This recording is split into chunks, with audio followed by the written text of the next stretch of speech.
Greetings from Long Island, where every highway is a sunrise. It's time for Dave's Gone By, an hour of comedy, talk, and music brought to you by Total Theater, with your host, Dave Lefkowitz. You've never heard anything like it, so sit back, relax, squeal if you must. Here's the host of Dave's Gone By, Dave! Tropical hot dog night!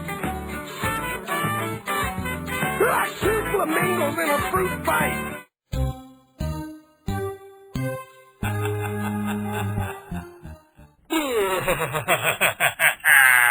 There goes the creepy, crazy, spooky neighborhood. It is time for something scarier than Dick Cheney, creepier than Jennifer Wilbanks, more terrifying than a close-up of Joan Rivers. Yes, it's the 147th episode of Dave's Gone By, 1 hour of comedy, talk radio, and music, hosted by the foolish and ghoulish, the silly and chilly, the hair-raising yet prematurely balding David Lefkowitz, radio personality, journalist, humorist, and space oddity. And tonight's Dave's Gone By is a little odder than most, in honor of the upcoming Halloween holiday. We always go a little left of center on this show, seeking out guests and topics that aren't in the Entertainment Tonight Top 5 countdown. In fact, if they had a Top 5,000 countdown, we'd still be looking up from somewhere around 8,015. But that's what makes us different. That's what makes Dave's Gone By special. And by special, I do mean in the helmets and short bus way. Because let's face it, all people are a little odd. We're all goofy. We've got quirks and bizarre habits, secret fetishes, public tics, weird buttons that we don't even know can get pushed until we're standing there with a kitchen knife in a post office saying, "You want some of this, huh?" But usually, it's good to be different. It's nice to be unique or eccentric. That's the most fun of all. Not dangerously so, but we cherish our oddballs. We remember our kooks, often more fondly than the bland, normal people we see a lot more often. And as I said, catch us in the right moment, or the wrong moment, and there's an inner kook in all of us. Now, since 1929, one man has been paying special attention to the nuttiest of the nutty, the most outlandish of the landish. His name was Robert Ripley, born Christmas Day, 1893, in Santa Rosa, California, a sports cartoonist and former athlete whose side interest in zany ended up making him an overnight sensation, and his name an almost brand for stories about the weirdest, wackiest, wildest endeavors of human achievement. For example, did you know that Marshall, Texas, holds an annual festival dedicated to fire ants? Believe it or not. Did you hear about the Arizona man who built all the furniture in his house entirely from Federal Express packages? Believe it or not, in July 2005, the Car Crash restaurant of Santiago, Chile, closed down because a car crashed into it. Believe it or not. And did you know that the first published cartoon of Charles M. Schulz was a 1937 drawing of his hunting dog, Spike, and that drawing appeared in Ripley's Believe It or Not. Thousands and thousands of tidbits, some cute, some funny, some jaw-dropping, collected for decades by Robert Ripley and later by the folks who saved and curated his empire. And we're going to talk to one of those lucky people tonight, Tim O'Brien, the Vice President of Publishing and Communications for Ripley Entertainment. Now, this is a man who has spent the better part of his life and career in oddities and amusements. So it should be a fun time chatting with Tim O'Brien about the whole Ripley's mystique. And the man himself. You could list about 10 things about Robert Ripley's life and put Believe It or Not after every one of them. So prepare to get ripped tonight on Dave's Gone By, where we will also have the news gone by, our look at current events, very Ripley-esque, the strange things people do in the news, and along with that, a strange, unfunny thing, another Saturday Night Live alumnus bites the dust. Do you realize that since it went on the air 3 decades ago, SNL has lost about half a dozen cast members, and not one of them to a ripe old age. Really creepy. And this one is every bit as gruesome as the others. Very apt for Halloween, in fact. So it's an evening of oddities, casualties, and verbal striptease. Rated WGBB-13 for a somewhat mature audience. Sponsored by Hewlett Minuteman Press, the kings of copies. By Performing Arts Insider, Theater Magazine, the Bible of the industry. And by MortgagesRock.com, the radicals of real estate. We will be back in a minute with Tim O'Brien of Ripley's Believe It or Not. You better believe it. Sunday nights at 7 on WGBB, Joe Salzone hosts a fast-paced hour of news and opinion, Worldview, which includes my theater segment, Broadview. Every Sunday at 7, it's Joe's Worldview, and welcome to it. What's playing on Broadway? I'll tell you what's playing on Broadway, and I'll do it by checking Performing Arts Insider. Off-Broadway, off-Broadway, off-Broadway. You keep adding offs, they'll keep adding listings. Who's in the cast? What's it about? Why is it special? Performing Arts Insider is Broadway the best way. 516-295-1511. 516-295-1511. Or see performingartsinsider.com. Welcome back to Dave's Gone By, and I have a guest who represents thousands and thousands of other people who are even stranger and weirder than me. I know that's hard to believe, especially since I just got that grammatically wrong. It should be probably weirder than I. But as I chase myself into a grammatical rabbit hole here, let me pull myself out just in time to talk to Mr. Tim O'Brien, who is representing, or is kind of the spokesperson for and vice president of the Ripley's folks, the folks who do Ripley's Believe It or Not. They've got a big coffee table new book out, just, coming up in time for the holidays, called Ripley's Believe It or Not Planet Eccentric, put out by Ripley's Publishing. And here's Tim O'Brien to tell us a bit about the book and what he does, and about all sorts of the weird things people do. If you take every book that came off the printing press with the Ripley label on it through the years, piled it one on top of another, you would have a stack 200 times taller than the Liberty Building. We've published over 200 different titles.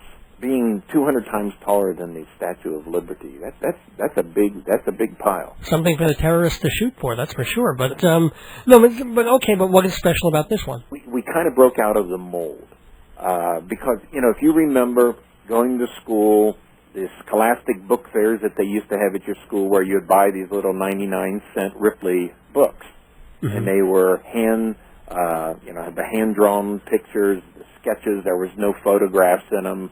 It was all black and white, and those stayed popular for years and years and years and years. And we had a few licenses that came out and published nice color photographic books through the years. But we've never done that ourselves. So last year, to celebrate our 75th anniversary, we wanted to go all out. And what we did is publish a book. It was just called Ripley's Believe It or Not. That ended up on number 5 on the New York Times bestseller list. Wow. And we thought, let's continue this. So this year, this one's even bigger and better. It has an amazing cover, I should say. It's got this kind of fun? It gives me a headache every time. Well, it's a holographic 3D cover.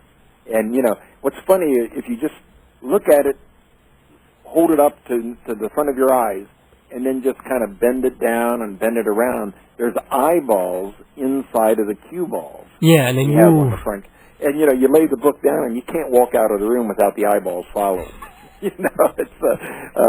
So that's it's very cool. And we have like 500 full-color photographs in the book, 250-some pages, and over 2,500 new Believe It or Not. Such as? Oh, well, since you brought that up, I would say, I'm just going to pick one out and read it. Let's see if it's kind of cool or not. Okay. Okay. Well, that's not any good.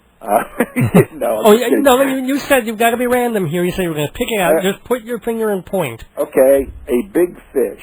This is in the all-consuming chapter. By swallowing 350 live minnows in under an hour, Shane Williams of Wonder Lake, Chicago, smashed the existing record of 280 set in 1998.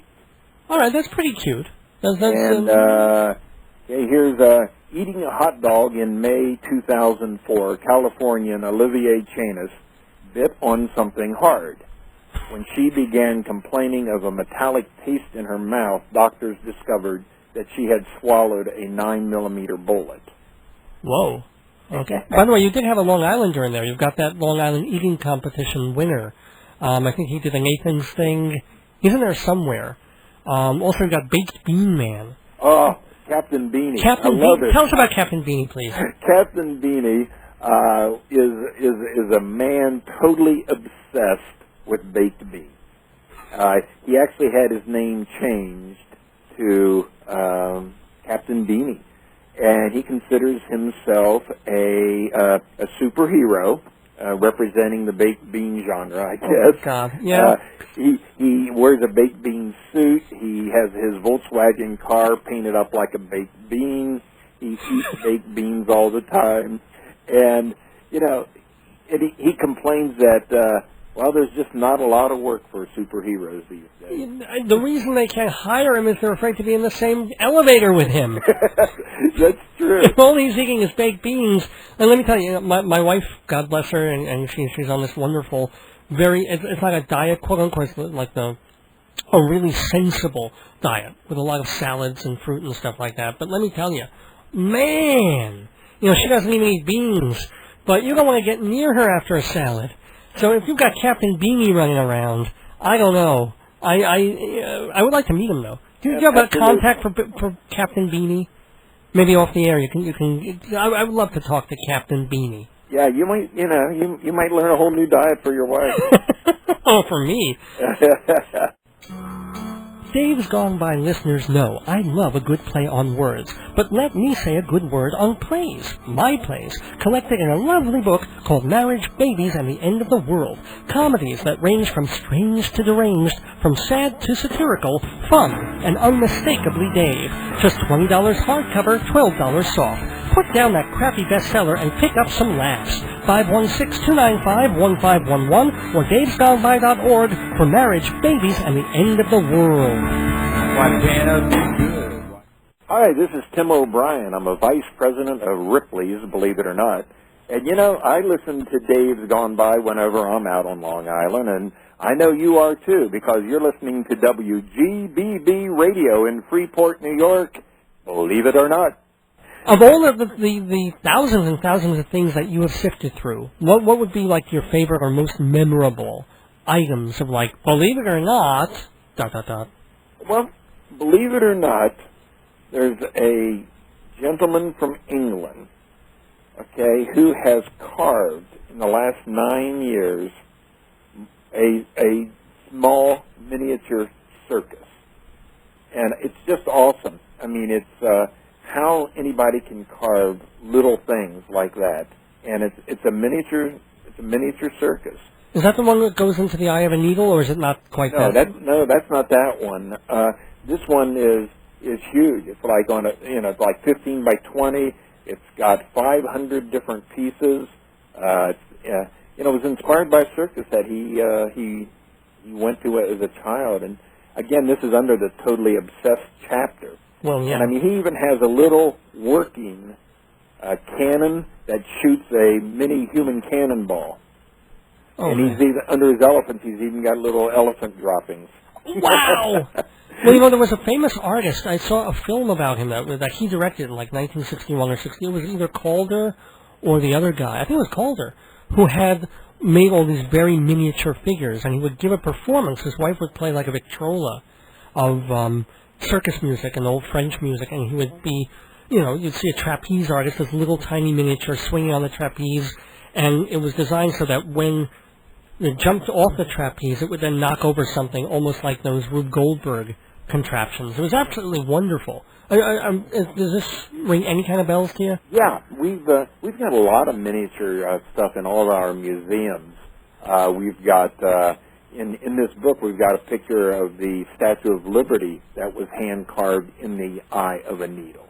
Right. That's in the book, actually. Yeah, And then Enrico Ramos, one of our favorite artists that we acquire items from, who lives in Mexico City, he has actually painted all the presidents' faces, portraits, on miniature beans.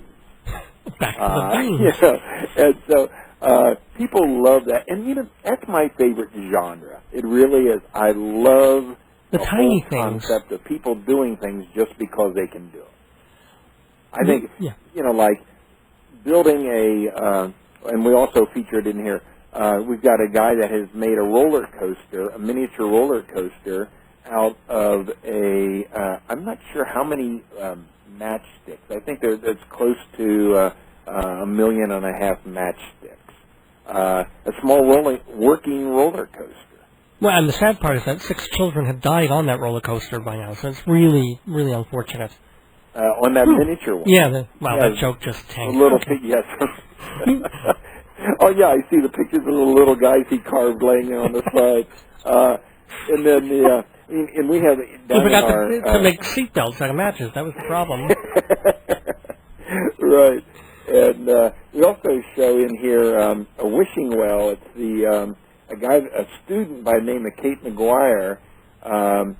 She took 22,000 chicken wishbones and put them on a wall and created a big design. Oh, that's pretty. In London. It's like this big round circular thing with like the tails come out. It's just very... Yeah, again, that's also in the book. It's in the book Ripley's, believe it or not, Planet Eccentric. Yeah. And we are... Sorry, yes. And all the way through, one thing that I really like is we show little circular globes. And then we have, like, Switzerland. Like, it is illegal to flush the toilet after 10 p.m. if you live in an apartment. Wow. That's the law in Switzerland. Smelliest country in the universe. And then you can just flip through the pages and, find all these little silly things like USA, Minnesota. It is illegal to sleep naked. What? Yep, in Minnesota. I guess you'd freeze. I don't know. Amazing. No, it is. And what's for New York? Do you happen to know off the top of your head? I will keep looking as we talk. I don't have anything specific. It doesn't show up in our index, and we have these dropped all the way through. But, it's like USA and Montana. It is illegal for married women to go fishing alone on Sundays, and illegal for unmarried women to go fishing alone at all. Okay. Is that code for lesbianism or something? I don't know. I think so. I think USA, New Hampshire, you may not tap your feet, nod your head, or in any way keep time to the music in a tavern, restaurant, or cafe. And we have these wonderfully weird... and these laws are still on the books, or these were laws that were, or a combination of both? A combination of both. These are just weird laws, and I'm sure a lot of them have been repealed. Here's New Jersey. In Newark, it is illegal to sell ice cream after 6 p.m. unless the customer has a note from his doctor. Oh, my God. Considering what happened to Newark after the 1970s, it's like, that's the least of Newark's problems. Oh, here's a good one. USA, Nebraska. In Waterloo, barbers are forbidden from eating onions between 7 a.m. and 7 p.m. All right, now this makes sense to me. I believe, okay, I'm good with it. Where's that? Where was that? New Hampshire? Yeah. Wow. Well, live free or die of a stench, I guess. Yeah, I guess you don't want a barber with onion breath breathing. No. Oh, here's one. USA, New York. Citizens may not greet each other by putting one's thumb to the nose and wiggling the fingers. Yeah, New Yorkers have a very different finger greeting for each other than that. Yeah, but one thing this book does, I think, more than anything, Dave, is to show the eclectic eccentricity of the Ripley collection. I mean, we don't only collect the shrunken heads and the two-headed cows that everybody associates us with, but we have just a lot of really, really fun and a lot of educational and historical things as well. And how would you, differentiate between, say, what you do and what the Guinness Book of World Records, say, does? That's real easy. We don't sanction world records. And let's say if somebody was going to set a world record by, I don't know, eating 900 hamburgers. I tried. I stopped after 15. Yeah. What we would do is, where Guinness would publish the record, we would go after the person and we'd say, here's this weird guy that really likes to do this kind of stuff. But you would document it too. You're not just taking it for, Absolutely, yeah. So we're more interested in the act. We're more interested in what people do and how they react to things than we do the record or exactly what they do. I mean, it's more behind what the person does. Okay, listen to me. No, I mean, listen to me on Compact Disc, where bunches of past episodes of Dave's Gone By are yours to hear over and over again. Comedy sketches like the Baghdad elections and Handyman Yoni, visits with guests like Reckless Eric and Julie Haggerty, punchlines and politics in the news gone by, all just $12 a disc, shipping included. Visit davesgoneby.org or call 516-295-1511 for me on CD. Hi, this is Tim O'Brien. I'm Vice President of Communications for Ripley's Believe It or Not. And, believe it or not, you're listening to Dave's Gone By on WGBB Radio. We are talking with Tim O'Brien of Ripley's. He's Vice President of Ripley's Believe It or Not. And he's here to talk about the book Planet Eccentric, the latest Ripley's edition, full color, lots and lots of weird and kooky and zany things that people do all around the country, all around the world. And one of the things that we were saying just before the break is that it's not just about the act itself or the world record itself, but about the people who do these strange things and what they're really up to and what they're getting at. Which leads me to a question, though, of is there a point where it can go too far? Like what do you think of reality television and things like Fear Factor? That's another very good analogy, I guess, as to what we're doing. I think we resemble Fear Factor to a point because the things we do are often done by really trained individuals, like breaking 73 bricks over somebody's head, something like this. Now, that's trained individuals who know what they're doing. Oh, geez, I wish you had told me that. I put some people in the hospital. I thought, okay, there's probably an act to it. Oh, dear. Oh, dear. Well, we don't want to do the jackass type stunts that are like on television. We do not condone that. We do not condone any hurting of animals. Good. Like if somebody calls out and says they have a two-headed pig in their backyard, would you be interested in it? And we said, yeah, well, we will, down the line when it dies, but don't go out and kill it and stuff it and send it to us. Oh, I see what you mean, yeah. I don't know if you remember the old Looney Tunes cartoon where Daffy Duck is on top of a mountain and sticks a stick of dynamite in his mouth, lights it, and does like 15 flips and some beautiful dives off the mountain, explodes in midair, and pieces of him falls all around the professor standing there. And Professor looks at the camera and says, "Nice act, but you can only do it once." So, we want to get away from those type of stunts as much as we want just weird things that people do. And we find out that just everyday living and the things people do in the everyday life can be a lot more fun to write about and to chat about than any act that's actually planned. Well, it's true. I mean, if you want to talk about things like Believe It or Not, I mean, can you believe that President Bush nominated a Supreme Court justice who's never been a judge? See, when people do things like that... That's a Believe It or Not, absolutely. Exactly. But what are some of the more, like, for you personally, like some of the grossest and funniest things that you've ever encountered? Like, there's a picture in the book Planet Eccentric, of this woman, I guess from some tribe, I do not remember which. Her face is entirely painted. She's got, like, tattoos and beads and all these things, and her tongue there's a giant hole in the middle of it for piercing. and like you see her finger going through the middle of her tongue. You know, as I was looking for the book while I was eating, thank you very much. Thanks for not putting, like, you know, those with weak stomachs, please, you know, skip pages X, Y, and Z until. Hey, that's a good point, yeah. But no, but, like, are there any other really, like, you know, out there gross things that you're like, oh? Oh, one thing I think that bothers me the most, that grosses me out, you know, eating worms, yeah, I can understand that. I probably ate a few when I was a kid. But the things that really bother me are the piercings and some of the tattooing. Yeah. Because, I mean, there just seems to be no end to it. Like, look at page 112 if you've got the book in front of you. You know, here's a man that has 230 piercings on his face alone. And he's considered the world's most pierced man. And you haven't even seen his scrotum. Let me tell you something. No, You know, we stopped at his head in the photograph here. Oh, man. And then, you know, just things that people do like that grosses me out. But we also have a picture in here of a man that's got every Disney character ever created tattooed onto his body. He's a real Disney-phile.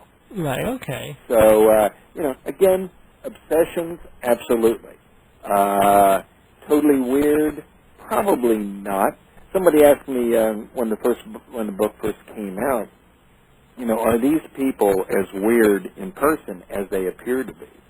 And they really aren't. I mean, some of these people that you see with you know, that can drive spikes up their noses or swallow 15 swords at one time or anything, you know, dress them up and, you know, cover their tattoos, you would never know that they do this extreme stuff all the time. Oh, absolutely. I think it's a hobby for a lot of people, and a lot of people are just really totally obsessed with it, as we were talking about earlier. And speaking of people being obsessed with this kind of stuff, why don't you tell us a little bit about the originator, the guy, Mr. Ripley? Oh, I can talk to you about Ripley. The talented Mr. Ripley, yes. He's amazing. He came to New York in 1914. Went to work for the New York Globe as an illustrator. He had come from San Francisco at the urging of Jack London, the author, who told him, go to New York. He went to New York, and his big goal all of his life was to be a professional baseball player. And he played sandlot and semi-pro ball on the West Coast. So when he came to New York, he actually tried out for the New York Giants, and he made the team as a pitcher. And in his first exhibition game that he pitched, he got hit by a foul ball, or a hard drive ball, and it broke his arm. So, yeah. He should be playing for the New York Jets, actually. But okay. But that ended his pitching career, so he went literally back to the drawing boards, worked for the New York Globe, illustrator for the sports department. And they didn't have photography in the papers in those days. So the illustrators were very important in creating graphics to break up the copy blocks. So he, one day, just ran out of ideas. And he wanted to leave for the evening, so what he did was open a drawer. He always liked the weird stuff. So he had collected a list of what he had called a list of dubious athletic achievements. And he, like a guy running backward from first base to second base, this type of stuff, and 9 different ones.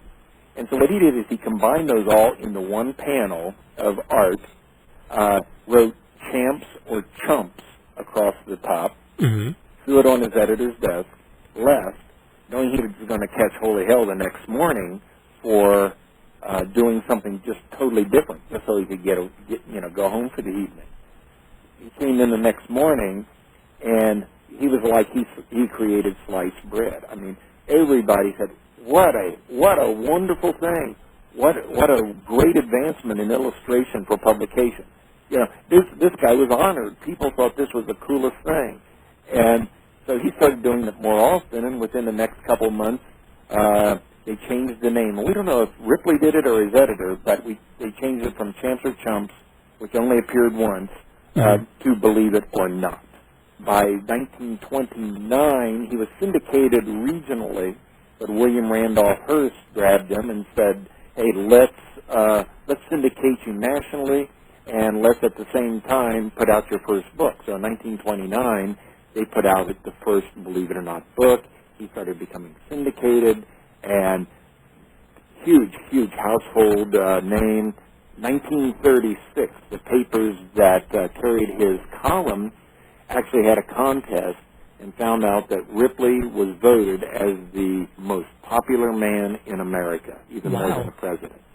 And people were sending him letters and notes, and the guy was, every time he would go off to collect in a different country, the newsreel crews would be out there, and he went on a lecture circuit.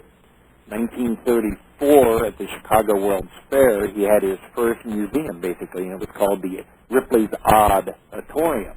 And those have continued, I assume. Or they're still called the auditoriums, right? Yeah, sometimes, yeah. We call them museums officially, but we often refer to them as auditoriums, yeah. He would come back from one of the 200 and some countries that he traveled during his life with this wonderful tale, let's say like the shrunken head. And people say, yeah, right, a head the size of a fist. Yeah, I don't believe that. You're lying. So he had to start collecting and bringing things back to the country just to prove some of the facts that he was bringing back. And that's the basis for his exhibits and the museums that we have today. How long did he live? Well, he had a big radio career in the 30s, early 40s, and then in 48 and 49, when television started becoming more widespread, he was one of the first people to actually have a scheduled television show, a regularly scheduled weekly television show. Do you have the Kennys on this, or do they still exist? Some of them do. There are some kinescopes of the 1940 show. On his 13th show, he was doing a interview with the man who wrote Taps. You know, the da-da-da, when somebody dies, the Marines and the military plays Taps. He was standing there interviewing this guy, and Ripley dropped from a heart attack and died within a couple days. And so this was his 13th show. Oh my God! Wow, yeah. And interviewing the guy about Taps, and he drops, and then they take him to Santa Rosa, California, his home, where his funeral services were held in a church made out of one log from a sequoia tree. Then he was buried across the street in the Oddfellows Cemetery. Oh. So Ripley was, believe it or not, right to the very end of himself. That's right. Oh my gosh. But how did he was a guy, and obviously had a lot of people working for him to collect all this stuff and to run the auditoriums. How did it become not a conglomerate, but a big sort of business where someone like you was vice president? Yeah, well, what happened was that before he died, he had a business agent that had been with him for years, who had produced his TV shows and his radio shows and had been with Ripley for a long time. This gentleman bought everything right at auction. Bought the archives, bought all the collection. So basically, he was able to keep Ripley Inc. intact.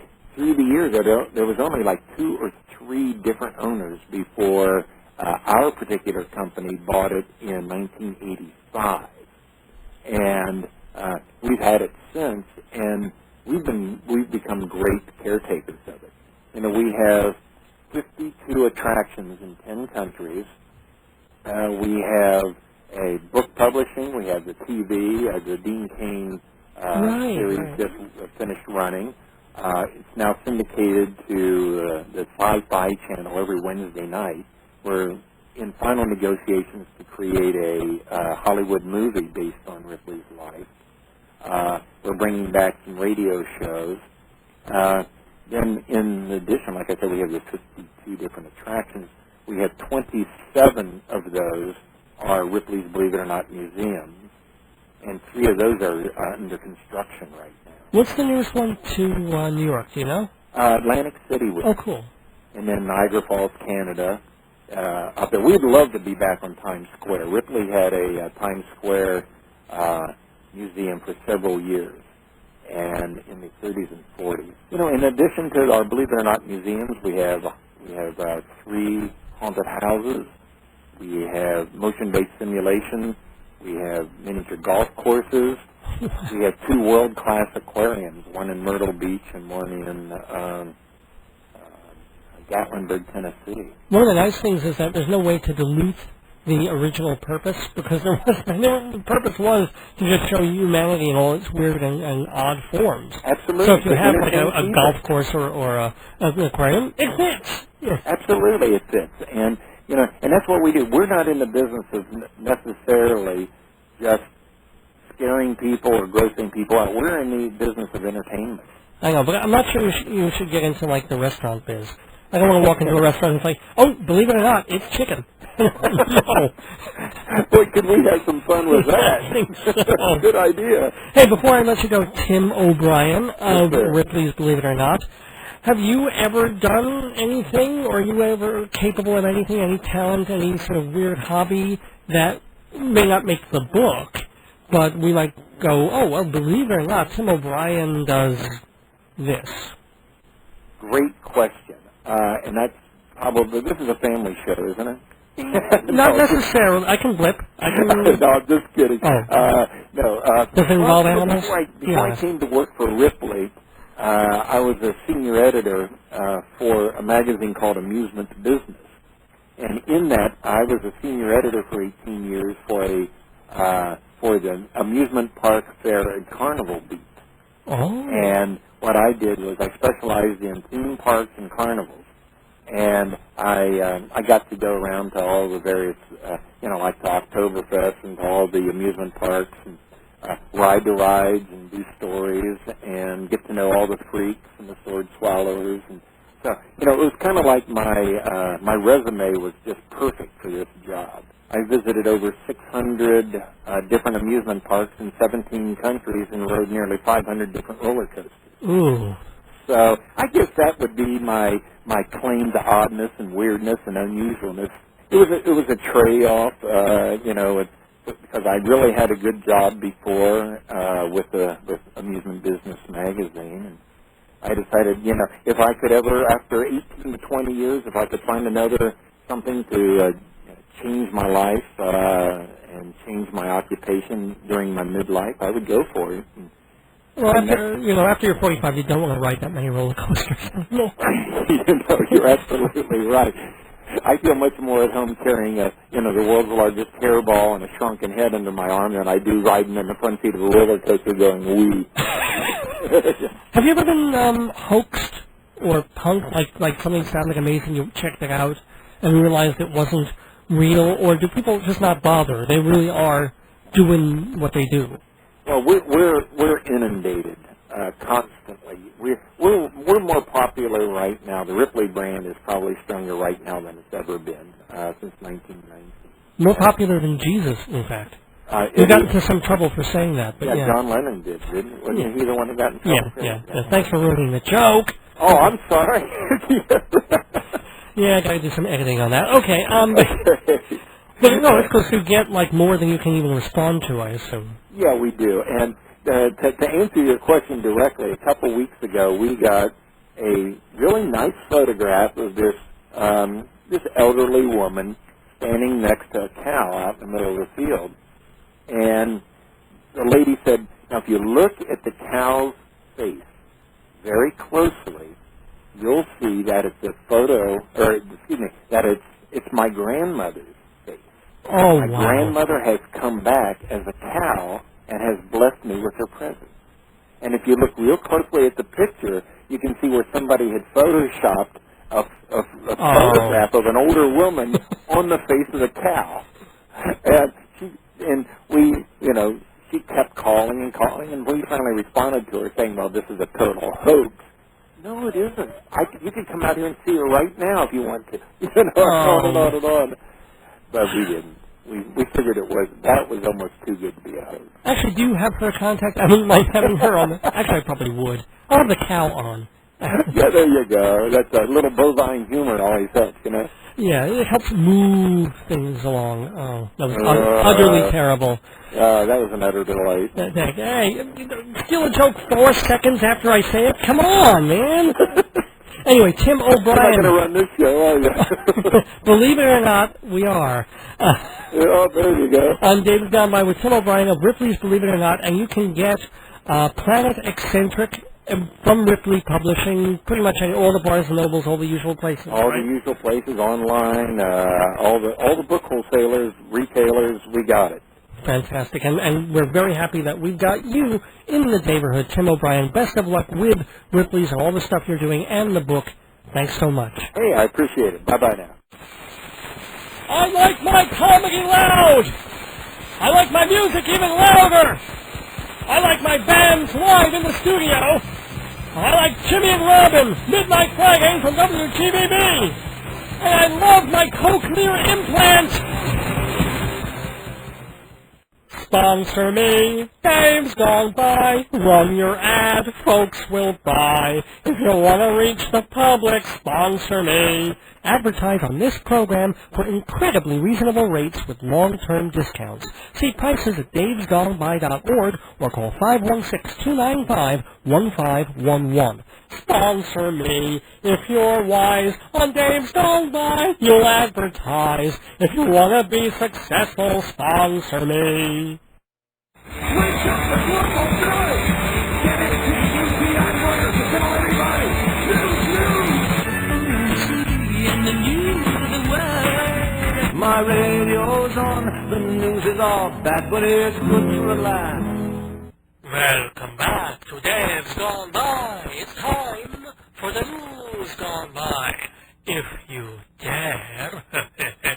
Oh, the hell with it. It's a look at world and local events in the past week from a perspective that always says, believe it or not. In environmental news, America is not alone in having ecosystem problems. Reuters reports that the Democratic Republic of Congo has seen its hippopotamus population shrink from nearly 30,000 hippos in 1974 to just 900 last year. Experts blame years of fighting in the region for the shortage, as well as poachers who sell the teeth on the black market. The dearth of hippopotami makes more of a difference than you think. Scientists tell us that hippo dung contains vital nutrients eaten by fish. Fewer hippos, fewer fish, more starvation. Spokesmen for both the government and the rebel armies in Kinshasa say they're aware of the problem and are trying to solve it by severely cutting down on people. Also, in environmental news, it's the question facing every country and community on Earth for the next 1,000 years: how to ensure enough fresh drinking water for a growing population. Scientists from Sandia National Laboratories are trying to answer that question with another kind of obvious question, if you think about it. What would it take to make salty or brackish water drinkable? Apparently that's been doable for a long time. It's just twice the cost of cleaning up fresh water. The good news is that it used to be 10 times the cost, so they're definitely making progress in turning salty water into fresh. Now, if they could just find a way to deurinize swimming pools, well, they'd let me back in the Y again. What would the news gone by be without a couple of stories from the New York Post's Weird But True column? In Ohio, 2 policemen had to run for their lives when a drunken man tried to mow them down with his 10-ton bulldozer. 52-year-old William Armstrong ended up plowing into a sheriff's car. The only good news is that instead of having to call a tow truck, they just slipped the car in an envelope and mailed it to the shop. Another cute one from Weird But True. Controversy has greeted a birth control ad campaign in Taiwan. The ad shows a nun in full habit, smiling and holding a condom, saying, "Although I don't need one, even I know." Catholic officials complained, of course, so the ad was pulled. It's going to be replaced by the more standard image of a Catholic priest holding a pack of Trojans and smiling at an altar boy. In science news, how's this for an amazing story? I'm just going to read it pretty much verbatim from Reuters. An Australian man built up a 40,000-volt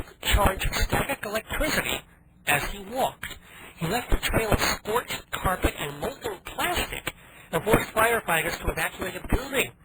Frank Kluwer of Sydney was wearing a woolen shirt and synthetic nylon jacket, and he was oblivious to the growing electrical current that built up when his clothes rubbed together. So he walked into an office building, and then the electrical charge ignited the carpet. He said it sounded like a firecracker, and then the carpet started burning. Firefighters ran in, thinking that the scorch marks came from a power surge. Meanwhile, Mr. Kluwer returned to his car, where he noticed burnt plastic on the floor. That's when he ran back to get the firemen, who then tested his clothes with a static electricity field meter. There were 40,000 volts coming off of him. Now that's just below the level where, I swear to God, he would have spontaneously combusted. The worst part is that between the wool shirt and the nylon jacket, the brown shoes did not go at all. And finally, in the news gone by, something not funny at all, but about someone who was funny, Charles Rocket, who was born on August 24th, 1949, and he died October 7th, 2005, at age 56, by cutting his own throat in a field near his home. He was 56 years old. Now, who was Charles Rocket? You may not know the name, but you would know the face, probably. Not only because he's done countless short parts and recurring roles in various TV shows and the occasional movie, but he was actually on one of the most famous comedy TV programs of all time.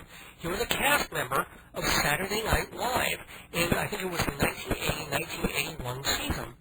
And that was, admittedly, the cast that critics were not particularly crazy about. It wasn't telling. I think it was one of the Domanion years. He was in a spoof about, of all things, Dallas. Shows you how long this was, long ago this was. It was a Who Shot J.R. spoof. He apparently was playing J.R. Ewing, and then they shot him. And he said towards the very end of the sketch, "Who the F shot me?" Except he dropped the whole F-bomb, not just the letter. And within a couple of weeks, he was fired. A couple of other cast members were actually let go, too, including Gilbert Gottfried, of all people. You know, it took him a while to become the really famous comedian we know now. But Rocket apparently took a long, long time to get over being dismissed by SNL, and maybe never quite got over it, although it was almost 25 years between his getting fired from that job and his taking his own life. But as Chris France, one of the original Talking Heads members and a friend of Rocket, said, he had some pretty big disappointments in his life. Obviously, Rocket never did become famous or a big-name star, and I don't know, maybe under different circumstances he could have been. You know, he was a pretty good-looking guy. He had those preppy sort of features, and he could play like a businessman or a car salesman or those kinds of roles and do them quite well. But I don't want to talk so much about Rocket or what he did or why he did it as to the hypocrisy of television. I mean, again, here's this man. He lets slip this stupid thing at about 12:30 in the morning on a supposedly free and satirical TV show. One little word, and it ruins his career, gets him fired. Meanwhile, looking back on it, it's almost like the Lenny Bruce thing all over again. One stupid little word that we've all heard a million times before. I mean, compare that to, let's say, South Park, where 2 or 3 years ago they had that episode where everybody was saying the S word because they were getting away with it, and they figured, well, what could be so terrible? So everybody says it a million times, and it really almost does cause the end of the world. So they realized, well, they ought to use it sparingly. But still, Comedy Central didn't blip the word. You know, they had the characters actually saying it on, you know, pay cable. It wasn't family cable, but it wasn't like pay-per-view. The full word, all 4 letters, with a little counter on the screen counting the times that the characters would say the word. You know, and the tote ran up to over 500.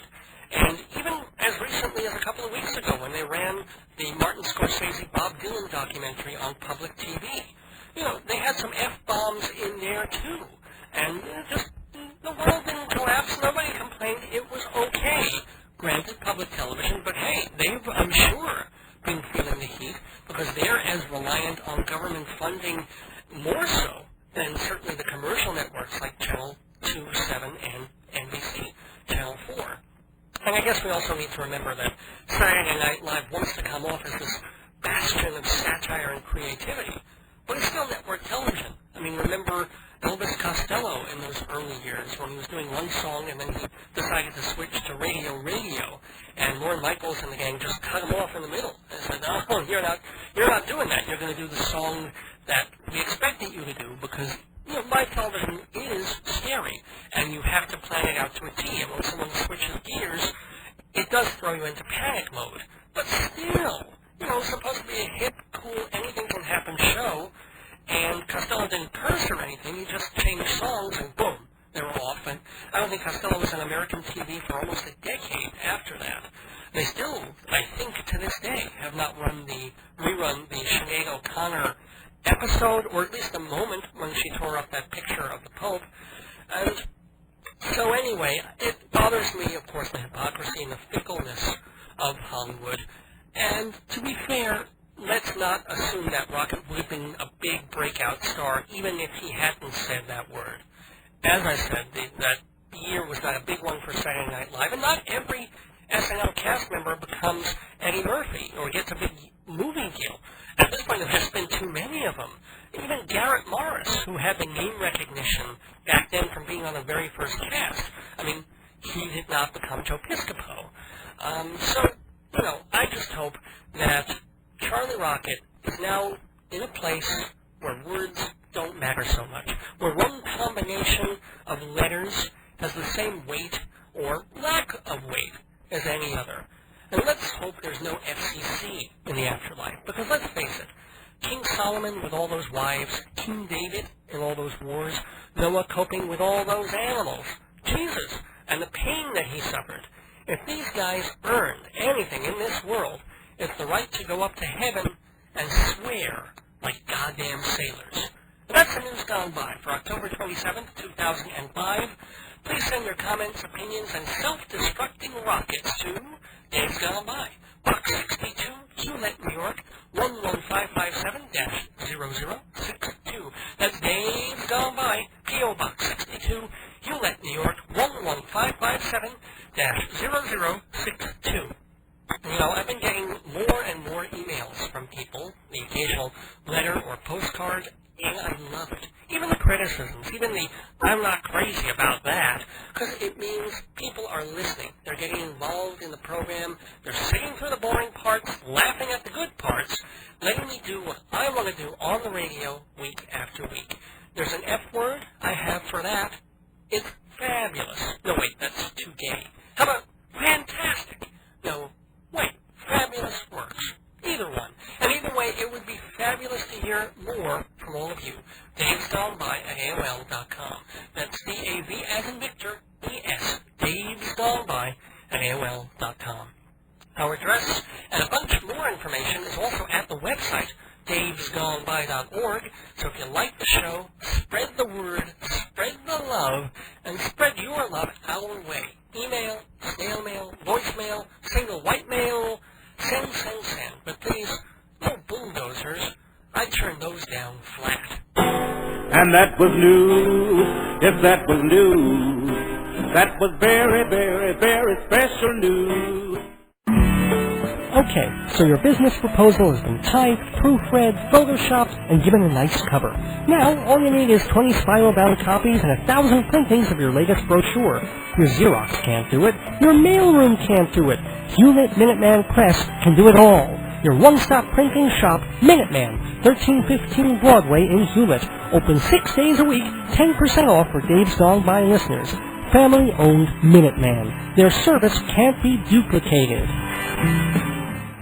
Are we scared yet? Are we scared yet? Are we scared yet? No? Well, I hope you were entertained and amused, at least, on this pre-Halloween episode of Dave's Gone By. Special thanks to Tim O'Brien of Ripley Entertainment for all his factoids and funtoids from Planet Eccentric. If you need a gift for the holidays, especially for young teenagers or the special weirdo in your life, Ripley's Planet Eccentric on sale now. Also on sale now is the November issue of Performing Arts Insider. Visit performingartsinsider.com and get yourself a subscription to this wonderful theater magazine. If you have any kind of printing or copy job, the place to go is Hewlett Minuteman Press, 1315 Broadway in Hewlett. And if you've been hanging back and watching the real estate market go absolutely crazy, and you've been wondering, am I missing the boat? How do I get into this business? Not by selling my house necessarily, but by making other people's dreams come true. MortgagesRock.com will tell you how. If you can network, if you can find people ready to make that big purchase, MortgagesRock.com will help you help them. A mortgage leader since 1979, MortgagesRock.com, making money never sounded so good. And speaking of good sounds, I wanted to let you know that Dustin Ehrlich, an old friend and visitor to the neighborhood last year, will be playing at Seho, 113 Ludlow Street, Saturday night, the 29th, at 8 o'clock. Visit DustinEhrlich.com for more info on that. Special thanks to my beloved wife, Joyce, for all her love and support. Special thanks to every single person listening. And I do want to apologize for last week. We had a pre-recorded show that was on mini-disc. That's the format we use. And somewhere betwixt the cup and the brim, the disc and the deck, the sound and the fury, we had technical difficulties and the show could not air. Program director and engineer Tom Ross had to throw on a last-minute repeat instead, which means that the special Jewish holiday episode of Dave's Gone By, with Rabbi Sol Solomon interviewing Mike Burston and Jewish novelty singer Jeff Janning, did not air. But don't worry, we're now going to air the program next Thursday, November 3rd. It's going to push our schedule back a little bit, but trust me, it's worth it. So 7 p.m. next Thursday, November 3rd, better late than never, it's a rabbinical romp on Dave's Gone By. Until then, don't miss your days going by. This is Dave Lefkowitz. Good night, Captain Beanie, wherever you are, and gone by. Scary monsters.